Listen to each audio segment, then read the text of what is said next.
एक बार की बात है, केरल के एक छोटे से शहर में सुल्तान नामक एक डरावना और बहुत ही बड़ा कब्रिस्तान था। ऐसा कहा जाता है कि उस कब्रिस्तान में विभिन्न प्रकार की अलौकिक शक्तियां रहती थी। एक अंधेरी रात को टीना, मीना और रोहित तीनों दोस्त कब्रिस्तान के किनारे से होकर अपने घर जा रहे थे। तभी अचानक उनको कब्रिस्तान से किसी की मदद मांगने की आवाज सुनाई दी। आवाज कहां से आ रही है यह देखने के लिए वे तीनों हाथ में टॉर्च लेकर सावधानी पूर्वक कब्रिस्तान के गेट से अंदर घुसे। लेकिन जैसे ही वे कब्रिस्तान में दाखिल हुए, बहुत तेज से हवा चलने लगी। अचानक उन्होंने एक इंसान को मकबरे के पास टहलते हुए देखा।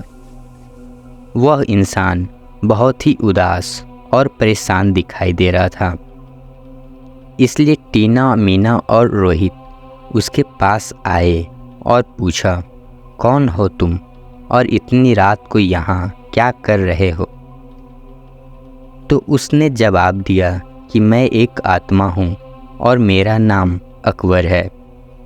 अकबर ने उन्हें उस भयानक अभिशाप के बारे में बताया जो इस कब्रिस्तान के सभी आत्माओं को परेशान करता था। हर रात एक प्राचीन चुड़ैल जागती थी और कब्रिस्तान पर जादू किया करती थी और अकबर जैसी मासूम आत्माओं को भी अपने वश में कर लेती थी। अभिशाप को तोड़ने का एकमात्र तरीका कब्रिस्तान के पीछे जंगल में एक पेड़ के नीचे छिपी हुई मंत्र पुस्तिका को ढूंढना और आधी रात से पहले उसे नष्ट कर देना था।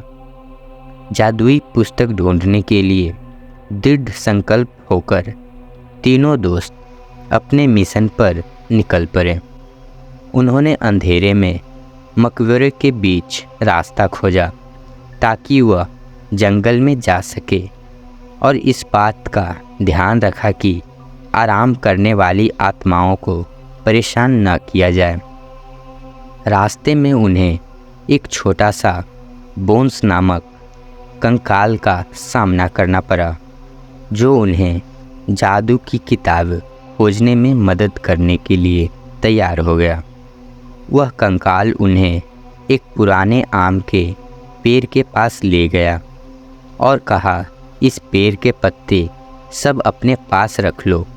अगर यह पत्ता तुम्हारे पास रहेगा तो वह चुड़ैल तुम्हारा कुछ नहीं बिगाड़ सकती है और यह पत्ता तुम्हें जादुई किताब हासिल करने में भी मदद करेगा। यह कहकर वह कंकाल वापस अपनी कब्रिस्तान की तरफ चला गया।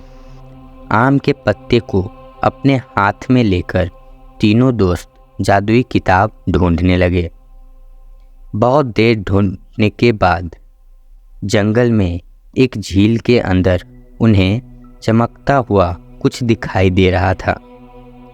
रोहित को तैरना आता था तो उसने झट से झील के अंदर जाकर वह चमकता हुआ जादुई किताब बाहर आ गई। आधी रात करीब होते ही वे तीनों अपने हाथों में जादू की किताब लेकर शराब को तोड़ने के लिए कब्रिस्तान की तरफ बढ़े। कब्रिस्तान में आकर वे किताब को खोले और एक प्राचीन मंत्र का पाठ किया।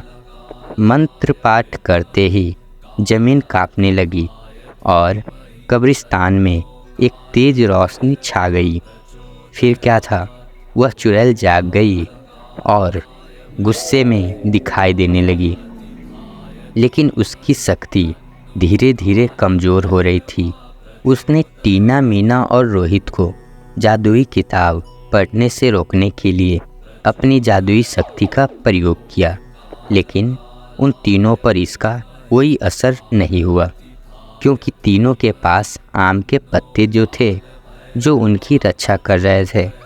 धीरे धीरे चुड़ैल की सारी शक्ति खत्म हो गई और चुड़ैल भस्म हो गई।